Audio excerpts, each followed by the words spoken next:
right, players and playettes.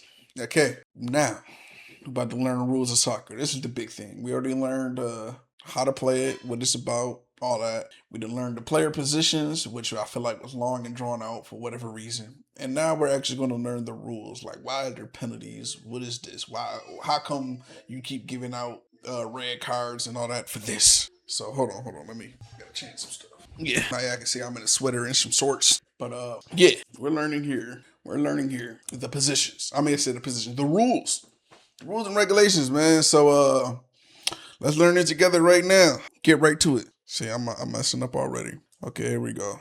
The rules. Soccer rules and regulations. The rules of soccer are fairly simple. You cannot touch the ball with your hands or arms intentionally unless you are the goalie. Yeah, we know the that. whole ball must cross the goal line for it to constitute as a goal. Okay. Each game must include one referee and two assistant referees. Match timing. Yeah, that's what I want to match know. consists of two 45-minute halves with a Yeah, that's what we about to learn right now. Okay, I know y'all like, damn, why you just pause it? But that's what we got to learn right now, because I'll be wondering, why do y'all be having plus 10, plus 15 for no reason at the end of the match? 15-minute rest period in between. If the game needs to head to extra time as the result of both teams being level in a match, then 30 minutes will be added in the form of two 15-minute halves after the allotted 90 minutes. If teams are still level after extra time, then a penalty shootout must take place to decide the winner. All right, so that's where I'm confused at. So they say they could add up to 15 minutes extra time, right? So is that like a choice? You get what I'm saying? Because sometimes you'll see an extra 7 minutes. It'll be like odd, like extra 2 minutes, extra whatever. So is that like a choice, like where he just say, you know what, man, give him 9 more minutes, man. That's what we're gonna do. Give him 9 more minutes and see what happens. There ain't nothing happening in 9. All right, man. Give him 6 more. We're gonna go to the full. Ain't nothing, and then do the penalty kicks. That's what I want to know. Like, when they add the minutes, they can add any time as opposed to it being a set time, like how we have overtime, and overtime is up to a full quarter unless somebody scores. It's almost like a sudden death type thing. Or like how NBA is, where they give them extra 8 minutes, 7 minutes. I don't know how many they give them, but like, you know what I'm saying. They don't have like a set. They don't have a set thing as they do in other sports. That's what be blowing me, because I'm like, yo, why is there +2 on here?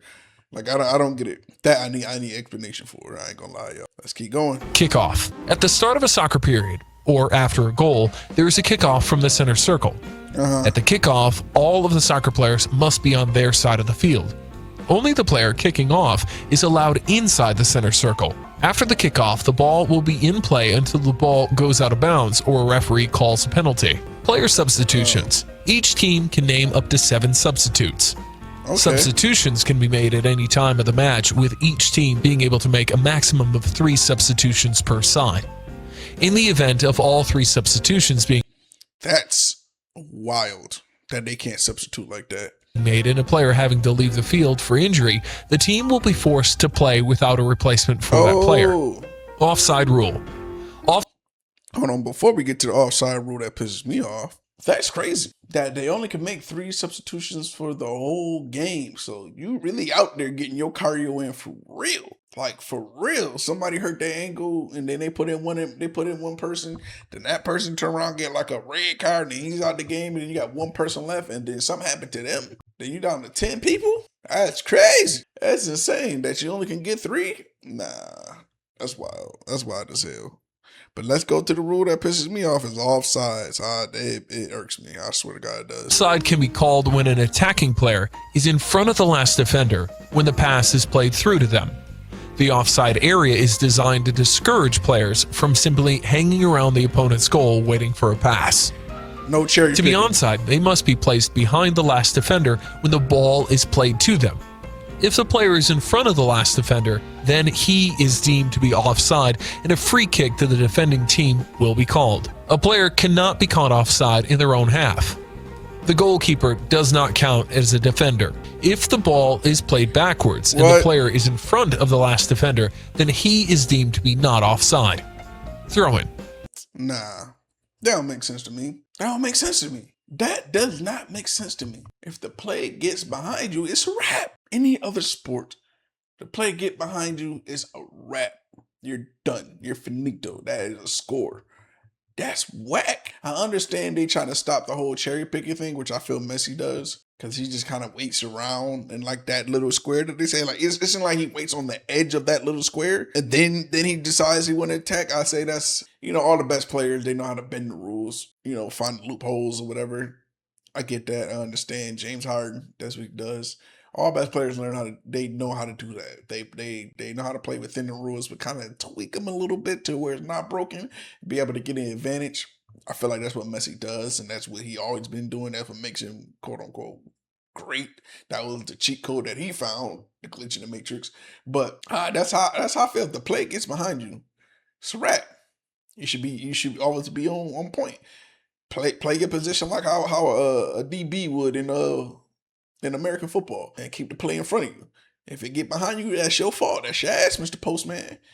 So I feel like that rule's whack.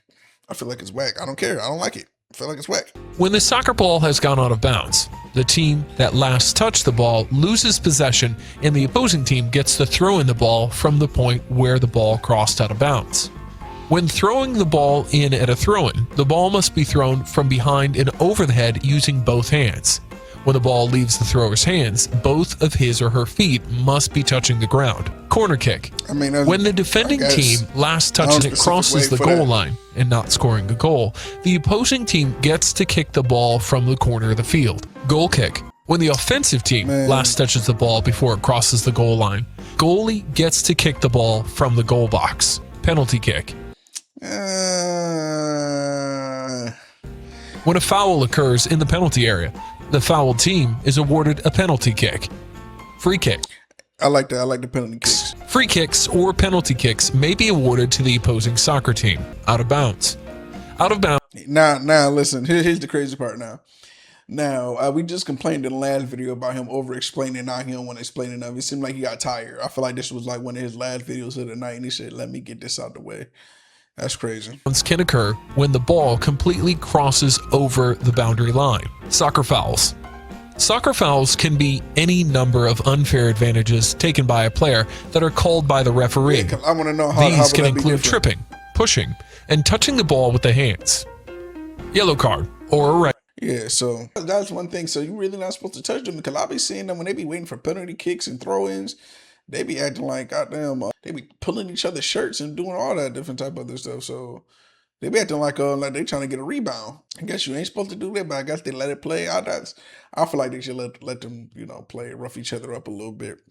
Tripping, I'm not for tripping, because if this is a game that you use your legs and you really trying to take out people's ankles and shit like that, yeah, tripping, that's whack. That's really, really corny. Like, you don't sit there and just toss your whole body into somebody's Achilles. Like, come on, bro. Like that's whack.